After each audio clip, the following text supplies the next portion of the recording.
नमस्कार। दिन भर की बड़ी खबरों में आप सभी का स्वागत है और मैं हूं आपके साथ मुबश्शरा परवीन।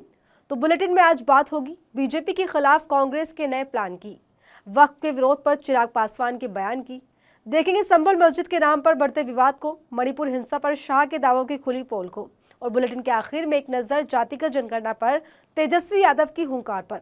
इन सभी मुद्दों पर आज चर्चा करेंगे, लेकिन उससे पहले एक नजर अब तक की हेडलाइंस पर। वक्फ संशोधन कानून के खिलाफ देश भर में आज से शुरू हुआ मुस्लिम पर्सनल लॉ बोर्ड का प्रदर्शन, पुलिस प्रशासन हुआ अलर्ट, 7 जुलाई तक चालू रहेगा प्रदर्शन। बीजेपी के सीनियर नेता और पूर्व केंद्रीय मंत्री अश्विनी चौबे का बड़ा बयान, नीतीश कुमार को डिप्टी पीएम बनाने की मांग, बोले ये मेरी व्यक्तिगत इच्छा। पश्चिम बंगाल की मुख्यमंत्री ममता बनर्जी को सुप्रीम कोर्ट ने भेजा अवमानना नोटिस, एसएससी स्कैम मामले में सुप्रीम कोर्ट के फैसले के खिलाफ की थी टिप्पणी। दिल्ली में आज से लागू हुई आयुष्मान योजना, दिल्ली वालों को मिलेंगे आयुष्मान कार्ड, 10 लाख रुपए तक फ्री इलाज करा सकेंगे लाभार्थी। 7 दिन में ही बैकफुट पर आए अमेरिकी राष्ट्रपति डोनाल्ड ट्रंप, 75 से ज्यादा देशों पर 90 दिनों के लिए टैरिफ रोका, चीन पर जारी वॉर के बीच लगाया 125% टैरिफ। तो ये थी सुर्खियां और अब खबरें विस्तार से, और बात करते हैं आज की सबसे बड़ी और अहम खबर की।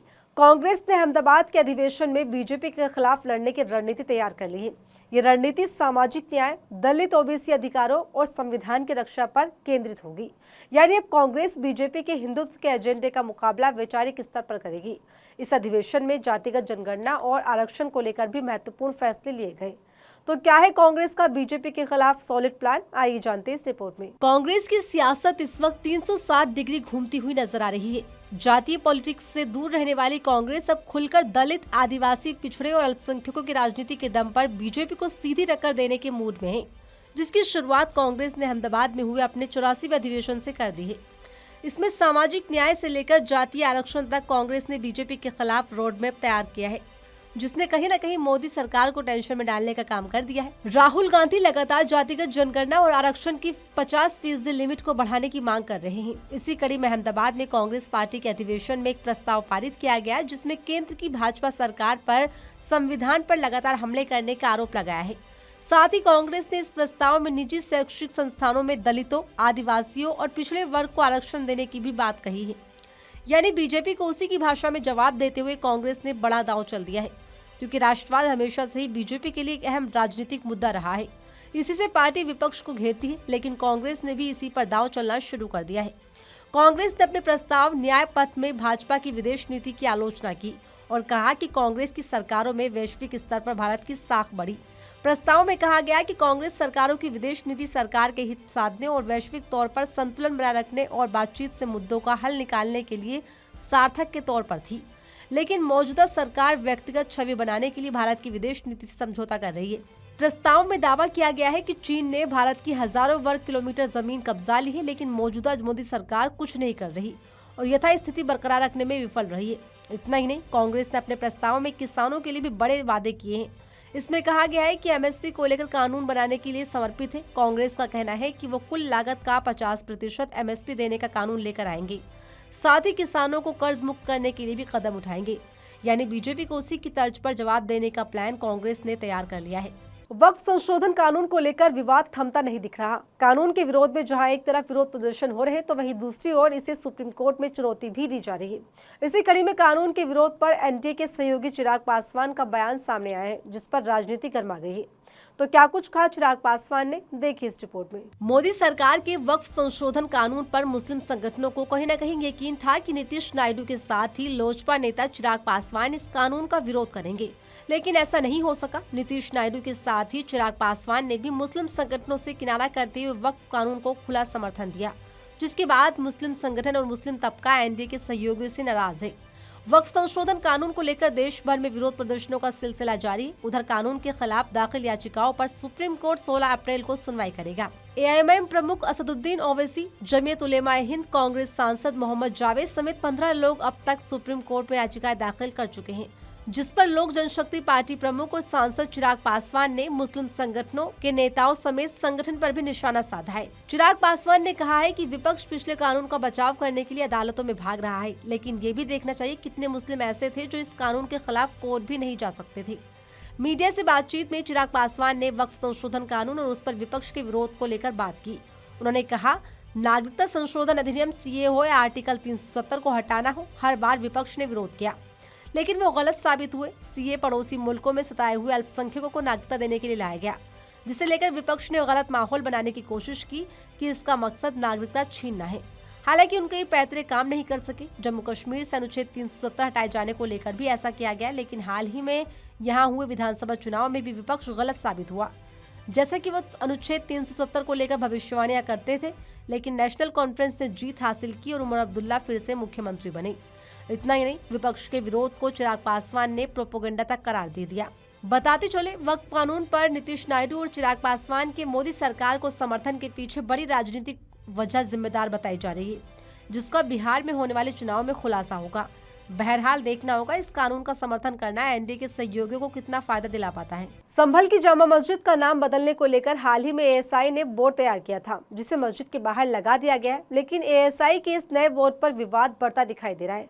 मस्जिद कमेटी ने इस पर आपत्ति जताते हुए पुराने नाम की मांग दोहराई है, जिसको लेकर मामला तूल पकड़ता दिखाई दे रहा है। पूरी खबर देखिए इस रिपोर्ट में। संभल की ऐतिहासिक जामा मस्जिद को लेकर एक बार फिर विवाद गहराता जा रहा है। इस बार मसला नाम को लेकर है। भारतीय पुरातत्व सर्वेक्षण एएसआई ने मस्जिद के बाहर लगाए जाने वाले नए बोर्ड पर जुमा मस्जिद लिखवाया है, जिस पर माहौल तनावपूर्ण हो गया है। इस पर मस्जिद कमेटी का दावा है कि दस्तावेजों और पुराने समझौतों में ये जामा मस्जिद के नाम से दर्ज है। यही नहीं, 1927 में मस्जिद कमेटी और एएसआई के बीच हुए समझौते में भी इस नाम का उल्लेख किया गया था। पूरे मामले को मनमाना बताते हुए जामा मस्जिद कमेटी के उप सचिव मशहूर अली फारूकी ने सवाल उठाए हैं कि जब ऐतिहासिक रिकॉर्ड और एग्रीमेंट में जामा मस्जिद लिखा है तो एएसआई इस मामले में मनमाने ढंग से काम क्यों कर रही है। इस पूरे मामले पर बिगड़ते माहौल को देखते हुए कमेटी के उप सचिव ने इस मुद्दे पर एएसआई से बैठक करने का फैसला किया है। उनका कहना है कि इस तरह संवेदनशील मुद्दों पर मनमाने ढंग से काम करना सही नहीं है। देश भर में इसी नाम से मस्जिद जानी जाती है। ऐसे में एएसआई के नाम बदलने की गलत शुरुआत एक और विवाद खड़ा कर सकती है।